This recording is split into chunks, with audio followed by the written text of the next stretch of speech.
Hai,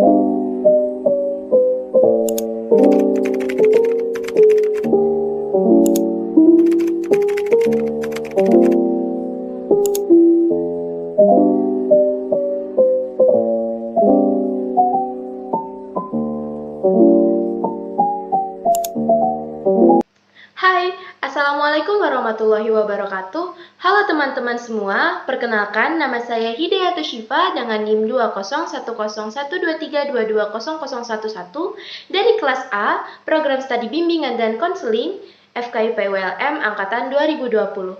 Oke, jadi di video kali ini saya akan membahas sesuatu yang pastinya sangat menarik dan sangat relate dengan apa yang teman-teman alami sekarang, khususnya buat teman-teman yang lagi sekolah atau sedang kuliah.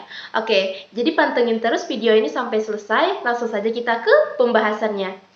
Oke, jadi sebelumnya aku mau nanya dulu nih, teman-teman pernah gak sih yang namanya merasakan jenuh dalam belajar? Atau teman-teman pernah mendengar istilah yang namanya academic burnout? Oke, jadi kita cari tahu dulu apa sih sebenarnya definisi dari academic burnout atau yang kita kenal sebagai kejenuhan belajar.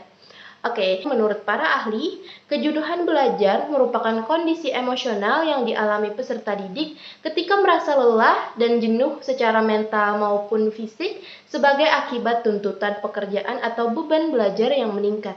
Timbulnya kelelahan ini karena perasaan bersalah, tidak berdaya, tidak ada harapan, kesedihan yang mendalam yang secara terus-menerus menghasilkan perasaan tidak nyaman yang pada gilirannya meningkatkan rasa kesal, kelelahan fisik, kelelahan mental, dan emosional. Nah, sekarang teman-teman udah pada tahu kan apa definisi atau pengertian dari academic burnout atau yang kita kenal sebagai kejenuhan dalam belajar.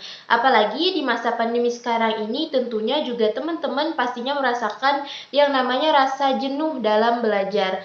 Apalagi kita kan dituntut untuk seharian ada di rumah, menatap layar laptop atau handphone untuk mengikuti pembelajaran secara online tanpa adanya interaksi dengan orang lain seperti halnya kita belajar tatap muka secara langsung di kelas. Namun syukurnya sekarang pembelajaran tatap muka sudah bisa dilakukan walau secara bertahap. Atau ada juga pembelajaran yang namanya hybrid, separuh tatap muka, separuh lagi online.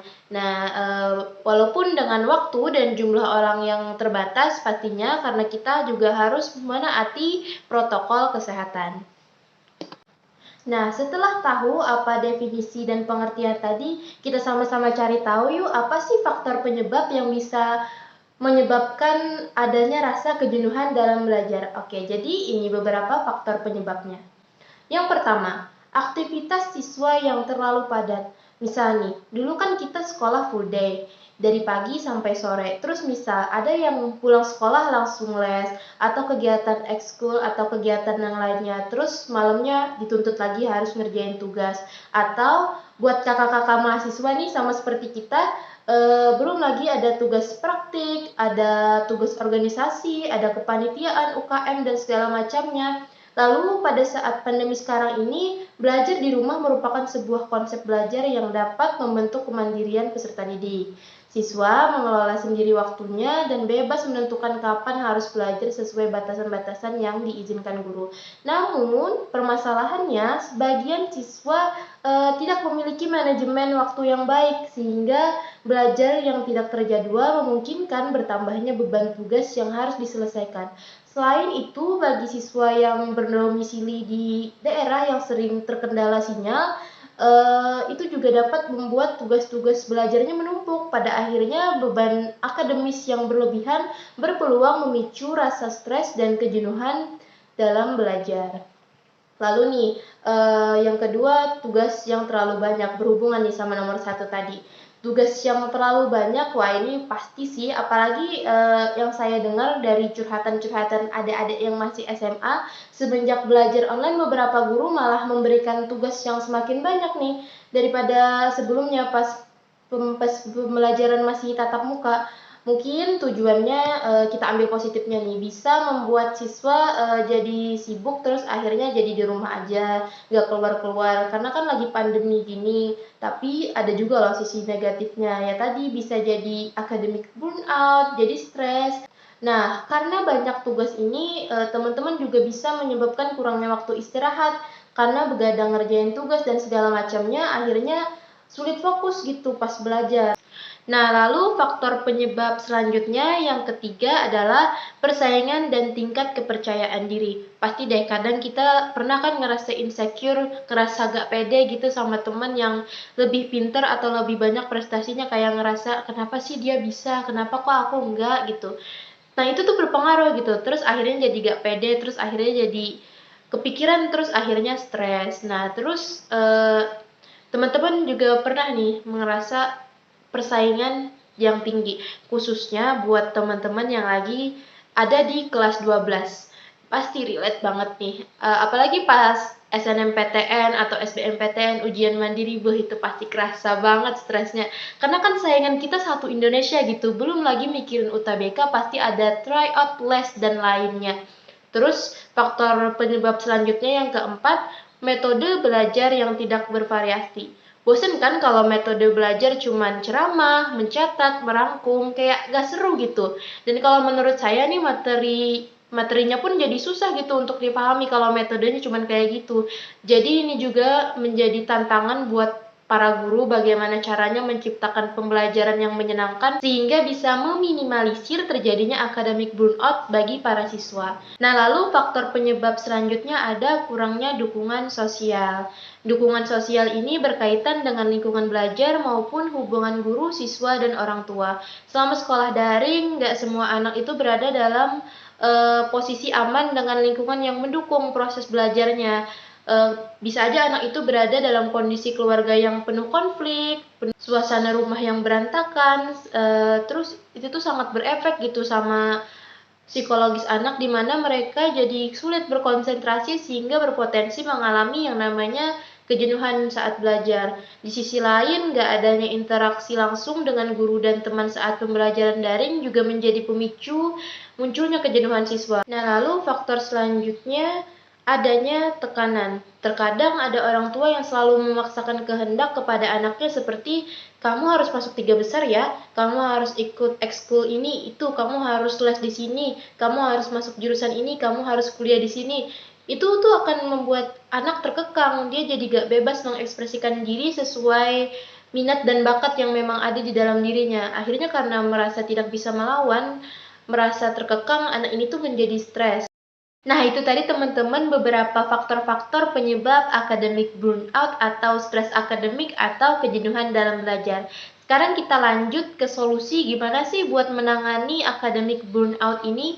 Oke, jadi yang pertama, kita mulai dari diri sendiri dulu. Dari diri kita sendiri nih sebagai pelajar atau mahasiswa, kita harus bisa memforsir. Istilahnya kita harus bisa memanajemen waktu, mana untuk belajar, mana untuk beristirahat, mana untuk pekerjaan rumah, dan pastinya ada saatnya kita untuk main atau sekedar bersantai kayak nonton series atau drakor favorit, ya kan?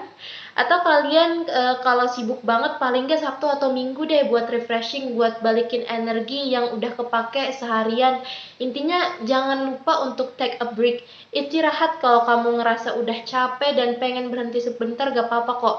Mungkin buat jalan-jalan sebentar atau buat jajan makanan kesukaan, pokoknya lakuin sesuatu yang bisa bikin kamu semangat dan senang lagi. Terus yang kedua, tips buat orang tua nih, berikan perhatian dan motivasi agar anak bisa semangat belajarnya. Kayak hal-hal sederhana aja deh, kayak menanyakan gimana sekolahnya hari ini, how was your day. Hal-hal kecil kayak gitu tuh ngaruh banget loh sama mood. Terus kalau anaknya dapat prestasi bagus gitu, diapresiasi. Gak mesti dengan reward barang atau apa, sekedar pelukan atau ucapan selamat juga itu udah berharga banget. Terus kalau prestasinya lagi down, jangan malah dimarahin gitu, kasih semangat dong, biar kasih dorongan gitu biar anaknya bisa bangkit, gak sedih atau terpuruk lagi gitu.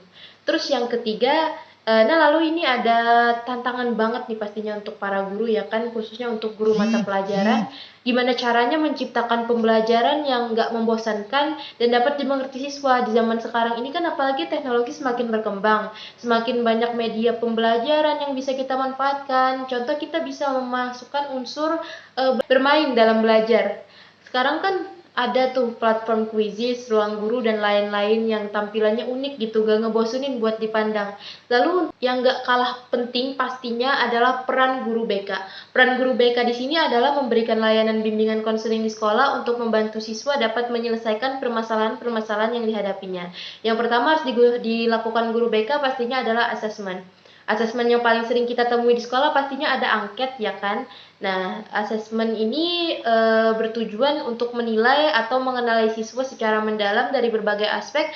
Hal ini penting dilakukan agar guru BK dapat menggali informasi lebih dari siswa yang bermasalah untuk dilakukan proses tindakan konseling yang akan dilakukan untuk membantu siswa mengatasi permasalahannya.